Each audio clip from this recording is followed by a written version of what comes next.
In 1995, I was a college sophomore living in a small town in upstate New York. It was the kind of place where everyone knew each other, and the biggest excitement usually came from the occasional party or late-night drive through the woods. I was majoring in psychology, fascinated by the human mind and its darker corners. But I never expected that my interest in the unknown would lead me to an experience that still haunts me to this day. It was late October, and the air had that crisp, biting chill that hinted at the coming winter. My friends and I had spent the evening at a local diner, swapping ghost stories and urban legends as Halloween approached. Someone brought up Slenderman, a tall, faceless figure in a suit who supposedly stalked people in the woods, especially children. I had heard the stories before, but I always dismissed them as nothing more than internet-born folklore. After we left the diner, a few of us decided to drive out to the edge of town, where a dense forest stretched out for miles. We were looking for a scare, something to get our adrenaline pumping. We parked the car near an old, abandoned trail that locals called the Lost Path. It was a place of rumors and whispers, but we were young and eager for a thrill.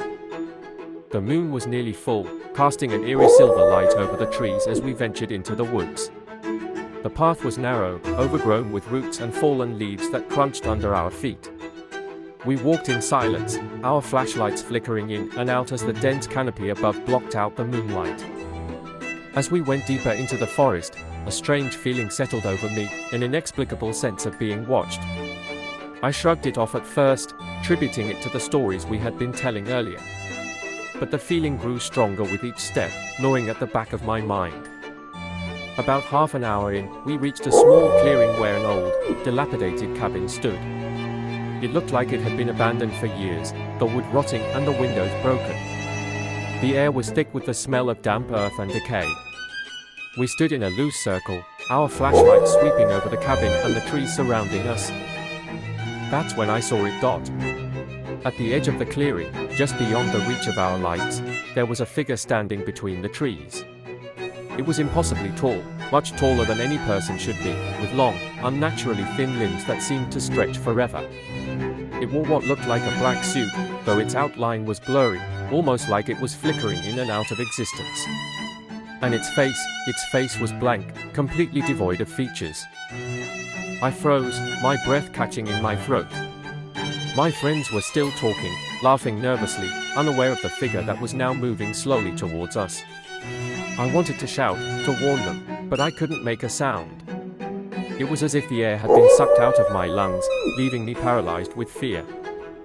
The figure moved closer, its long arms stretching out towards us, and I felt a cold dread wash over me.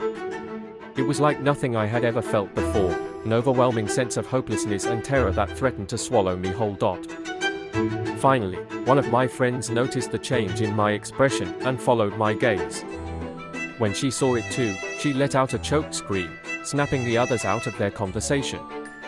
In an instant, we were all running, tearing through the woods in blind panic, the figure chasing us silently, effortlessly. I don't remember much of the run back to the car. The trees seemed to close in around us, the path twisting and turning in ways I didn't recognize. It was like the forest itself was trying to trap us, to keep us from escaping. All I could hear was the pounding of my heart in my ears and the sound of branches snapping underfoot. We finally burst out of the woods and into the clearing where we had parked. We scrambled into the car, slamming the doors shut just as the figure emerged from the trees. It stood there, watching us with that blank, expressionless face as we peeled out of there, tires screeching on the gravel. No one spoke on the drive back. We were all too shaken, too scared to process what had just happened. When we got back to town, we parted ways without a word, each of us retreating to the safety of our homes. That night, I barely slept. Every time I closed my eyes, I saw that figure looming over me, its faceless head tilted slightly to the side as if it were studying me. I knew what I had seen, and I knew that it wasn't just my imagination. Slenderman was real, and he had found us. In the days that followed, we tried to talk about it, to rationalize what we had seen. But no explanation seemed to fit. We avoided the lost path, and eventually, we stopped talking about that night altogether. But I couldn't forget. The image of that figure has stayed with me all these years, constant reminder of the things that lurk in the dark corners of the world.